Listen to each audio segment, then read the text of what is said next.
Hey, all my Crimsonites, and welcome to the Crimson Cure channel, where we embrace our femininity, increase our womanly values, and celebrate our brothers. So join me on our feminine journey to learn, heal, and grow.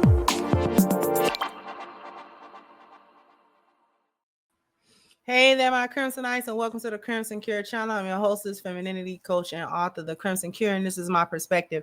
So we got a young lady here that has a message that a lot of women will not like to hear. I'm not going to give you too much of a preamble. I'm just going to let her speak.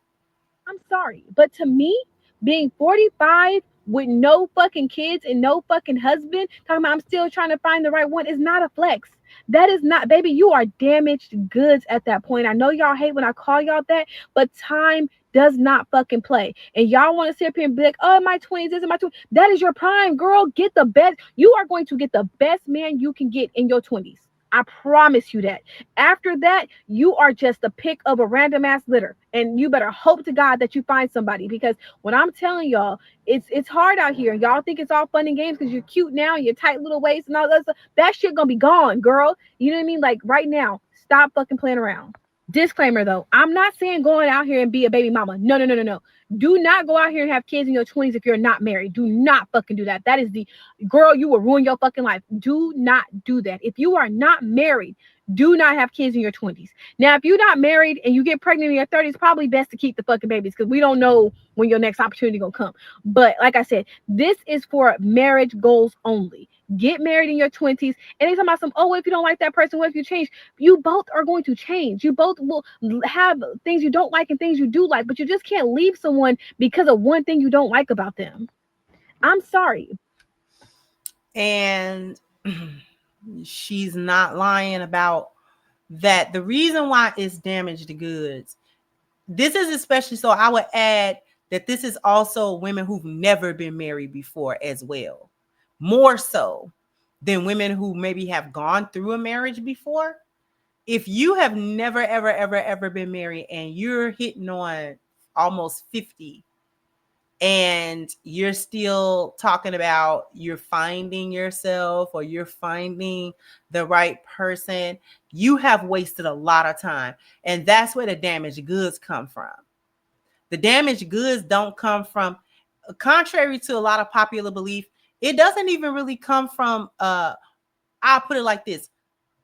Having a lot of bodies isn't the only way that you can be damaged goods, because there are a lot of women who don't do this.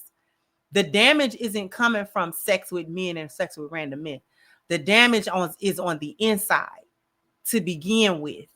And this, a lot of times, women who are not suitable to be wives are wasting a lot of time fixing things that's not the real issue, or they're not really fixing it, or they have, in worst cases, given up and decided that it's whatever's going on with them is never going to be fixed. And so it's just like, well, forget it. And this is especially so with women who don't want to like whore around and stuff like that. But it's the reason why you just can't deal with a relationship is because of whatever is going on inside of you. People like to relegate this down to you're putting all your value in having a man. But that's not what that means, because this isn't even just a women thing. There are men who fall into the category as well. There are men who cannot maintain a relationship. They may be able to get women, they can sleep with them, but he's not so such of a much either. He's got a lot of internal things going on with him that make him unsuitable for a marriage. He's not a husband. No matter how many women he can attract, he's not a husband. And it's just not in him to be. He's never going to be. He's never going to be that. Whatever a husband actually is, he's not that guy. And there is a damage there. That is a part of being damaged. There's something wrong. There's something wrong here. So you mean to tell me, out of all the people that you ever been with, none of them were good enough for you? And I'm talking about men and women, but we're going to stick to the women since the video is addressing women. It's a lot of damage going on. And a lot of people just do not understand what kind of work that they need to do in order to resolve themselves and put themselves not only in a position to maintain a marriage, but to maintain various different kinds of relationships that are also important.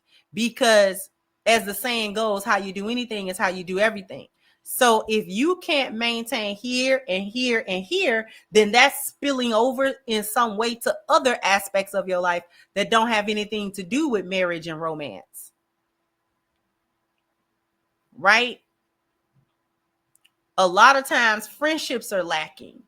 A lot of times familial relationships are also lacking.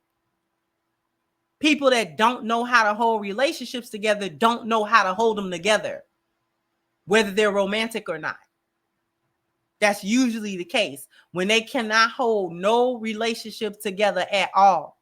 It be good for a little while, and then all of a sudden it turned topsy-turvy. You never have as much time as you think you have to make up for it either. If you want this stuff, y'all got to get on the good foot. Resolve whatever it is that's going on with you. It's not the end of the world. It's only the end of the world if you have decided that whatever's going on, you just not going to resolve it. Forget it. Then it's the end. Then you could kiss it goodbye. But she's right. I like the disclaimer that she did. Nobody's telling y'all to go out and be baby mamas either. That's not the answer either. Jump down in the comment section. Let me know what you think. Like, share, subscribe to the channel if you have not. Once again, I'm your host, the Crimson Cure, and this was my perspective. Bye-bye, Crimsonites.